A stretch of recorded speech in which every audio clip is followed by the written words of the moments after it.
आणि आता आपण मेन संदेशाकडे जाऊया. मी विनंती करते सिस्टर राणी बर्फे आपल्याला वचनातून बोलतील. सर्वप्रथम देवाला धन्यवाद देते की त्याने मला संधी दिली आहे संदेश देण्याची. खूप खूप धन्यवाद देते, त्याचे आभार मानते. आणि असं वाटतं आता मी माझ्या संदेशाला सुरुवात करायला पाहिजे. सुरुवात करायच्या आधी मला एक प्रश्न आहे. जसं तुम्ही फ्लायर कोणी पाहिलं नसेल, म्हणजे मी असा विषय टाकला आहे, सिन विलिंगनेस हीलिंग. ओके, तर सिन म्हणजे पाप.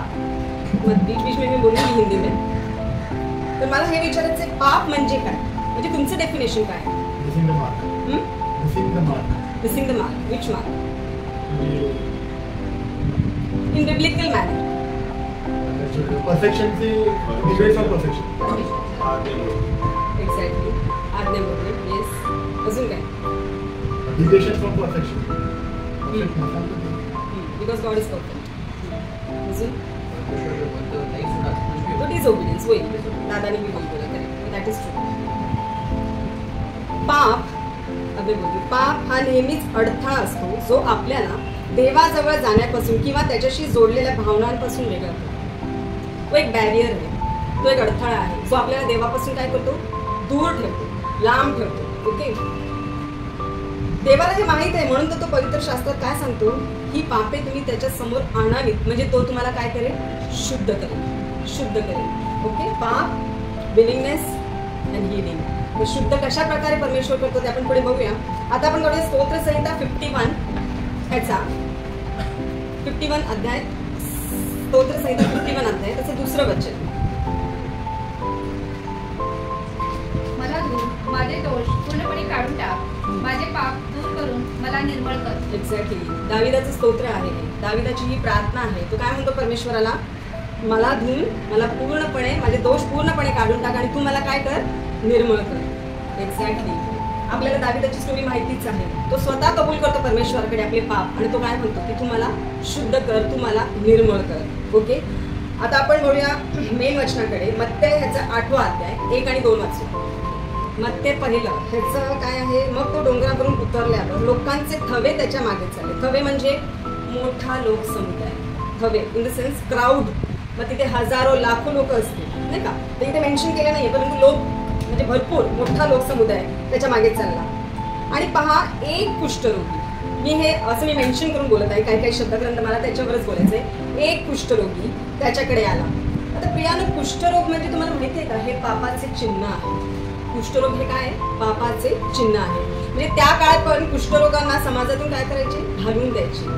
त्यांना म्हणजे असं ते डिप्रेसमध्ये जायचं, म्हणजे त्यांना इन्सल्ट करायचं त्यांचं. त्यावेळेस पण असंच होतं, म्हणजे 2000 वर्षापूर्वीची गोष्ट, ज्यावेळेस येशू होता त्यावेळेस देखील कुष्ठरोग्यांना अशीच ट्रीटमेंट दिली जायची. त्यांना काय करायचं, समाजातून घालून दिले जायचे, खंगून जायचे, तर विद्रूप होऊन जायचे.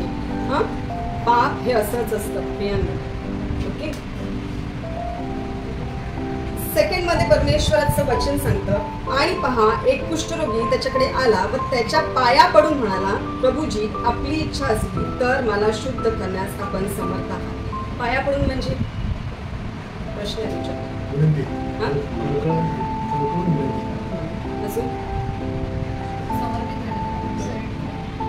अजून एक्झॅक्टली, अजून नम्र. एक्झॅक्टली, अजून ओके, पाया पडून म्हणजे एक्झॅक्टली नम्र होऊन, त्याला आदर देऊन, येशूवर असलेली त्याची प्रीती, त्याचा विश्वास आणि विशेष म्हणजे बरे होण्याची त्याची तीव्र इच्छा त्याने या ठिकाणी व्यक्त केली. कसं, पाया पडून त्याने ती तीव्र इच्छा व्यक्त केली आणि परमेश्वराला विनवणी केली की प्रभूजी, आपली इच्छा असेल तर मला शुद्ध करण्यास आपण समर्थ आहात. आपण असं करतो का, आपण नम्र होतो येशू पुढे, त्या पुढे? आपण फक्त म्हणतो, उठतो, सकाळी उठतो, प्रार्थना करतो, येशू तुम्हाला बरं कर, असं कर, तसं कर, होतं आपल्याकडनं, पण आपण असं करतो नाही. पण या माणसाने हे केलं का? कारण त्या तीव्र आजारातून तो जात होता, त्या मानसिकतेमधून तो जात होता आणि त्याला त्याच्या मनात इच्छा होती, तो विश्वास होता की प्रभू येशूच मला बरं करेल, अजून कोणी नाही. त्याने काय म्हटलं, प्रभूजी म्हणजे त्याने आदर दिला परमेश्वराला. प्रभूच्या इच्छेला त्याने प्रथम स्थान दिले. मग हा रोग फक्त शरीराने रोगी नव्हता. हा जो रोगी होता, कुष्ठरोगी, हा शरीराने नाही तर हा मानसिकरित्या वेदनांमधून जात होता. मानसिकरित्या म्हणजे कोणत्या? कोणी सांगू शकेल? डिप्रेशन. हां हां. आज आपणही जातो, आपल्याला काय झालं तर आपणही डिप्रेस्ड होतो, निराश होतो, नाही का? म्हणजे आता कुष्ठरोग म्हटल्यानंतर त्या काळात आणि या काळातही म्हणजे फार विशेष म्हटलं जातं की लोकांचं तुच्छ बोलणे, सतत अपमान करणे. मग काय होतं, त्या व्यक्तीचं काय होतं, तो खंगून जातो, तो डिप्रेस्ड होतो. आणि विशेष म्हणजे त्याचा आत्मा दुखवला जातो. आत्मा, त्याचं स्पिरिट काय होतं, दुखवलं जातं. या वेदनांमधून पण तो जात होता. म्हणून तो परमेश्वराला काय म्हणाला, त्याची तीव्र इच्छा म्हणजे तो पाया पडून देवाला नम्र होऊन म्हणाला की माझी येशूवर तुझी प्रीती आहे, विश्वास आहे, माझी तीव्र इच्छा आहे की तू मला पूर्णपणे बरं कर. म्हणून तो येशूला म्हणतो, आपली इच्छा असेल तर मला शुद्ध करण्यास आपण समर्थ आहात. ख्रिस्ताने मानवी रोग वधस्तंभावर वाहून नेले नाही, तर त्याने तुमची आणि आमची पापे वाहून नेली आहेत.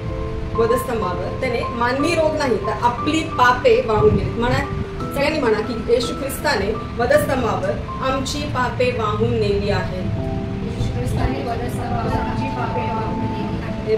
खरोखरच त्याने आपली पापे वाहून नेली आहेत. बरोबर. आजचं दुसरं परत एकदा आपण वाचूया, दुसरं वचन कंटिन्यू. व त्याच्या पाया पडून त्याला म्हणाला, प्रभूजी आपली इच्छा असली तर मला शुद्ध करण्यास आपण समर्थ आहात. हे शुद्ध म्हणजे काय? शुद्ध म्हणजे काय? हा? शुद्ध अशुद्धता बाजूला काढणे थोडस आहे. अजून शुद्ध म्हणजे काय डॅडी? आहे, ते आहे, करेक्ट आहे, ते तर पुढे आहेच, ते आहेच पुढे. मी सांगतो, शुद्ध म्हणजे त्याला नवीन केले परमेश्वराने. ख्रिस्तामध्ये नवीन. ख्रिस्तामध्ये नवीन म्हणजे जो आत्मा ख्रिस्तामध्ये मेला होता त्याला प्रभू येशू ख्रिस्ताने जिवंत केले. अशा प्रकारे त्याने त्याला शुद्ध केले, त्याला नवीन केले. दॅट इज ट्रू की त्याला रोगमुक्त केलं, त्याला शुद्ध केलं, त्याला क्लेन्स केलं, त्याला प्युअर केलं. बरोबर आहे. पण मी मगाशी पण सांगितलं, तो मानसिक आणि शारीरिक दोन्हीरित्या तो रोगी होता, कुष्ठरोगी होता. तर तो जो आत्मा होता तो ख्रिस्तामध्ये मेला होता, त्याला प्रभू येशू ख्रिस्ताने काय केलं? जिवंत केलं. मत्तेचा 8:3. तेव्हा त्याने हात पुढे करून त्याला स्पर्श केला, म्हटले, माझी इच्छा आहे शुद्ध हो. प्रभू काय म्हणाला? तेव्हा येशूने हात पुढे करून त्याला स्पर्श केला. काय केला? स्पर्श. स्पर्श म्हणजे टच. त्या स्पर्शामध्ये काय? पण टच म्हणजे काय? प्रभूचा स्पर्श म्हणजे काय? त्या स्पर्शात काय आहे प्रभूचं? सामर्थ्य. येस. व म्हटले, माझी इच्छा आहे शुद्ध हो. इथे प्रभू येशूने त्याची इच्छा म्हणजे कोणाची इच्छा दर्शवली आहे? प्रभू येशूने त्याची इच्छा म्हणजे प्रभू येशू म्हणतो ना, माझी इच्छा आहे शुद्ध हो. तिथे येशूने कोणाची इच्छा दर्शवली आहे? एक्झॅक्टली, त्याची इच्छा. पण बघूया जॉन 6:40, योहान याचा 6वा अध्याय 40 वचन. माझ्या पित्याची इच्छा हीच आहे की जो कोणी पुत्राला पाहून त्याच्यावर विश्वास ठेवतो त्याला सार्वकालिक जीवन प्राप्त व्हावे, त्याला मीच शेवटच्या दिवशी उठणे. ओके. मॅथ्यूचं 7:21. मला प्रभूजी प्रभूजी असे म्हणणाऱ्या प्रत्येकाचा प्रवेश स्वर्गाच्या राज्यात होईल असे नाही, तर जो माझ्या स्वर्गीय पित्याच्या इच्छेप्रमाणे वागतो त्याचा होईल. एक्झॅक्टली. योहान याचा 4वा अध्याय 34. येशू त्यांना म्हणाला, ज्याने मला पाठवले त्याच्या इच्छेप्रमाणे करावे व त्याचे कार्य सिद्धीस न्यावे, हेच माझे अन्न आहे. आणि लास्ट लूक ह्याचा 22वा अध्याय 42, 42 वचन. हे पित्या, तुझी इच्छा असली तर हा प्याला माझ्यापासून दूर कर, आणि माझ्या इच्छेप्रमाणे नको, तुझ्या इच्छेप्रमाणे होऊ दे. एक्झॅक्टली. बघितलं का? प्रत्येक वचनामध्ये न्यू टेस्टमेंटमध्ये आपल्याला हेच दिसत आहे की येशूने नेहमी पित्याच्या इच्छेला महत्त्व दिलं आहे. पित्याची इच्छेप्रमाणे सगळ्या गोष्टी केल्या. मग कितीही कोणतीही परिस्थिती असू दे, तो शेवटचा प्याला असू दे किंवा कार्य असू दे, काही असू दे, प्रभू येशूने काय केले? पित्याची इच्छा. मग इथे जेव्हा प्रभू येशू म्हणतो माझी इच्छा आहे, म्हणजे त्याने सांगितलं माझी इच्छा आहे शुद्ध हो. म्हणजे कोणाची इच्छा? पित्याची इच्छा. तो म्हणाला शुद्ध हो, आणि त्याचे कुष्ठ जाऊन तो शुद्ध झाला. तिथे मेन्शन केलं असेल, लगेच तो शुद्ध झाला. लगेच हे वर्ड तिथे मेन्शन केलं असेल, वाचा आहे, लगेच तो शुद्ध झाला. म्हणजे इतकं सामर्थ्य परमेश्वराच्या स्पर्शात होतं. फक्त स्पर्शातच नाही, त्याच्या शब्दांमध्ये देखील एवढं सामर्थ्य होतं. त्याला बरे करण्याचं सामर्थ्य येशूमध्ये आहे याची त्याला खात्री होती. तो फक्त शारीरिकरित्या नाही तर आत्मिकरित्याही बरा झाला. जसं मी मगाशी म्हटलं, जेव्हा तो त्याने नवीन केलं, त्याला शुद्ध केलं, नवीन केलं, म्हणजे तो आत्म्यामध्ये पण नवीन झाला आणि त्याला स्पर्श करून तो शारीरिकरित्याही शुद्ध झाला, रोगमुक्त झाला. ओके. हिलिंगचे बरेचसे प्रकार आहेत. परमेश्वराने कोणाला स्पर्शाने हील केले, कोणाला शब्दाद्वारे हील केले, कोणाला गोंड्याच्या वस्त्राने कोणी हील झाले, कोणाला फक्त आज्ञा केली आहे. ज्याच्यामध्ये दुष्ट आत्मध्ये त्यांना आज्ञा केली आहे, निघाले, आज्ञा केली. ओके. कोणाला स्पर्श केला, कोण त्याच्या गोंड्याला वस्त्र स्पर्श झालाय, बरे झाले. खूप बायबलमध्ये खूप मेन्शन आहे की आंधळ्यांना त्याने स्पर्श केलेला आहे. एक्झॅक्टली.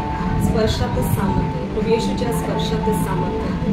मग आपण कधी नम्र होऊन देवाला म्हटले का, प्रभू येशू तू मला स्पर्श कर, तू मला पूर्णतः बरं कर. आपण म्हटलंय का कधी नम्र झालोय का? जसा कुष्ठरोगी नम्र झाला, पाया पडून नम्र झाला, तो म्हणाला, आदर केला त्याने, तो म्हणाला की प्रभू येशू माझा तुझ्यावर विश्वास आहे, माझी ही तीव्र इच्छा आहे की तू मला पूर्णतः बरं कर. योहान याचा 5वा अध्याय 1 ते 8. 10 मिनिट्स मी तिथे 38 वर्ष आजारी असलेला कोणी एक माणूस होता. 38 वर्षाचा होता का तो 38 वर्षापासून होता? एक्झॅक्टली. हां, नेक्स्ट 6. येशूने त्याला पडलेले पाहिले आणि त्याला तसे पडून आता बराच काळ रोडला आहे हे ओळखून त्याला म्हटले, तुला बरे व्हायची इच्छा आहे का? आता तिथे काय होतं? तो कुष्ठरोगी म्हणाला, माझी इच्छा आहे, मला तू शुद्ध कर. पण इथे येशू काय म्हणतोय, तुला बरे होण्याची इच्छा आहे का? इथे येशूने आपली इच्छा दर्शवली आहे. ओके. कारण त्याला असं पडून 38 वर्ष झाले हे येशू ख्रिस्ताने आधीच ओळखले होते. इथे प्रभूने त्याची इच्छा विचारली, कारण प्रभूला त्याची म्हणजे जी पूर्वस्थिती, त्याला त्या पूर्वस्थितीत परमेश्वराला त्याला आणायचं होते जसा तो आधी होता. आता हा जो आजार आहे तो देखील पापापासूनच आहे. This is also because of sin. आता सिनचं जर मी समरी घेतली तर मग बरंच काही मला बोलावं लागेल. मग कशाद्वारे मद्यपान करतात, हे करतात, माहिती आहे. आता जसं ह्यांनी सांगितलं तर थोड्या पूर्वीच काय असतं सिन, काय असतं पाप, व्हॉट एव्हर जे काय आहे, कळत नकळत पण होतात या गोष्टी, नाही का? तर मग ह्या व्यक्तीचं पण असंच काहीतरी आहे. ओके. तर परमेश्वराने त्याची इच्छा काय आहे असं विचारलं, कारण देवाला त्याला पूर्वस्थितीत आणायचे होते, प्रभूला त्याला पूर्वस्थितीमध्ये आणायचे होते. म्हणून प्रभू येशूने, आणि खरं तर प्रभू येशूला त्याचं सामर्थ्य तिथे प्रगट करायचं होतं. खरं तर येशूला स्वतःला तिथे प्रगट करायचं होते. आपण 5th 7th वाचूया. कोणी त्या दुखणेकऱ्याने त्याला उत्तर दिले, महाराज, पाणी उसळते तेव्हा मला तळ्यात सोडाव्यास माझा कोणी माणूस नाही. मी जातो ना जातो तो दुसरा कोणीतरी माझ्या आधी उतरतो. 1 मिनिट. तो काय म्हणतो 38 वर्षाचा, माझा कोणी माणूस नाही. हे वाक्य ऐकताच परमेश्वराला त्याचा कळवळा आला, परमेश्वराला त्याची दया आली. यानो आज आपल्याला पण असं कधी वाटत असेल, जेव्हा आपण लोनली फील करतो तर आपल्याला असं वाटतं की माझा असं कोणीच माणूस नाही. प्लीज असंच तुम्ही समजून घेऊ नका की माझं कोणी नाही. आपला येशू आहे, येशू आपल्या बरोबर आहे, त्याला आपला कळवळा येतो, त्याला आपली दया येते, तो आपल्याला आरोग्य देतो, तो आपल्याला स्पर्श करतो. येस, असं कधीही म्हणू नका की माझा कोणी माणूस नाही. वी हॅव जीसस इन अस. म्हणून आपण एकटे आहोत असे समजू नका, कारण येशू आपल्या बरोबर आहे. तर जर त्याने 38 वर्ष व्यक्ती बरोबर आहे तर तो आपल्या बरोबरही सदैव आहे. आता योहान 1:5. येशू त्याला म्हणाला, आपली बाज उचलून घेऊन चालू लाग. काय म्हणाले येशू त्याला? आणि आपली बाज तो फक्त म्हणाला, काय ह्याच्या मागचा उद्देश? Exactly, it was a command. त्याने आज्ञा केली त्याला. तो काय म्हणाला? उठ, आपली बाज उचलून घेऊन चालू लाग. कमांडेड, ही कमांडेड. जेव्हा येशूने ही आज्ञा केली त्या क्षणी त्या आजारी व्यक्तीच्या शरीरात काय आलं? बळ आलं आणि त्याने आपली खाट उचलली आणि तो चालू लागला. लगेच तो चालू लागला. इथे पण तेच आहे, मेन्शन केलं असेल, लगेच तो चालू लागला. म्हणजे बघा प्रभू येशू ख्रिस्तामध्ये किती सामर्थ्य आहे, त्याच्या शब्दामध्ये किती सामर्थ्य आहे, त्याच्या स्पर्शामध्ये किती सामर्थ्य आहे आणि त्याच्या कमांडमध्ये किती सामर्थ्य आहे. आपली बाज उचलून तो चालू लागला. तो बरा झाला व आपली बाज उचलून चालू लागला. त्या दिवशी शब्बात होता. आता हे त्याला माहित नव्हतं की ज्याने आपल्याला बरं केलंय तो येशू आहे. परंतु त्याच्यामध्ये तिथे मेन्शन आहे तो महाराज असं उद्गार त्याने काढले येशूसाठी. महाराज तो म्हणतो, त्याला माहित नसतं हा येशू आहे. पण 5वा अध्याय आपण 14th वाचू. त्यानंतर तो मंदिरात येशूला भेटला तेव्हा तो त्याला म्हणाला, पहा तू बरा झाला आहेस, आतापासून पाप करू नकोस, करशील तर तुझे पूर्वीपेक्षा अधिक वाईट होईल. हे काय केलं? हे काय आहे? अजून तुम्ही कमांड म्हणू शकता किंवा चेतावणी म्हणू शकता.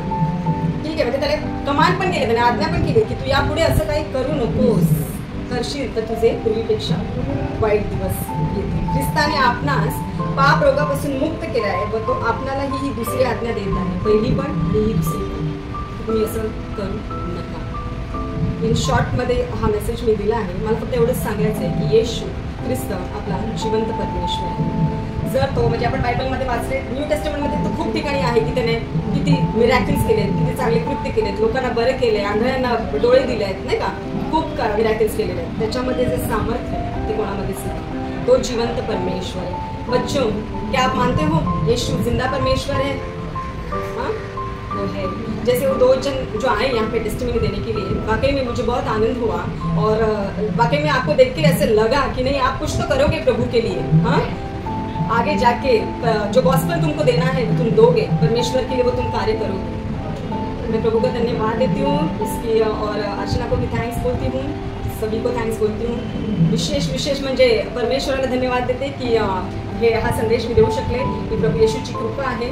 धन्यवाद देते. मी माझा संदेश इथे संपवते.